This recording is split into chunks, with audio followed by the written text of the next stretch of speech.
कुछ लोग मुख्तलिफ खाने की चीजें टांगते हैं, ये उसकी एग्जाम्पल है, क्योंकि ये तो है तो आर्टिफिशियल, लेकिन इसको आज दुनिया के अंदर बड़ी मकबूलियत मिल चुकी है।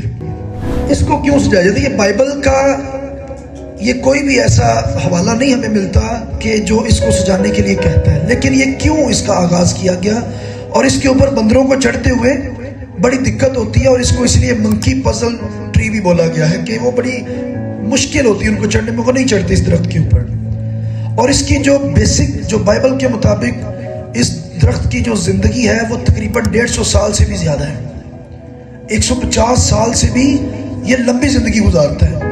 और ये मैदानी इलाकों में नहीं होता, ये ज्यादा पहाड़ों पर होता है। और यसुफ मसीह ने भी कहा कि जिसका घर पहाड़ पर बना है वो घर छुप नहीं सकता।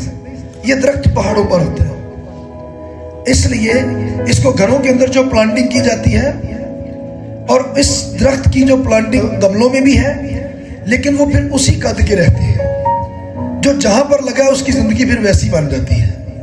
जो गमले के अंदर है फिर वो गमले जितना ही रहेगा, जिसकी जड़ें बड़े मैदान में लगाई जाएंगी फिर वो बड़ा हो जाएगा। जितनी उसकी खुराक होगी उसकी लाइफ भी उतनी बढ़ जाएगी, उसका कद भी उतना ही बढ़ जाएगा।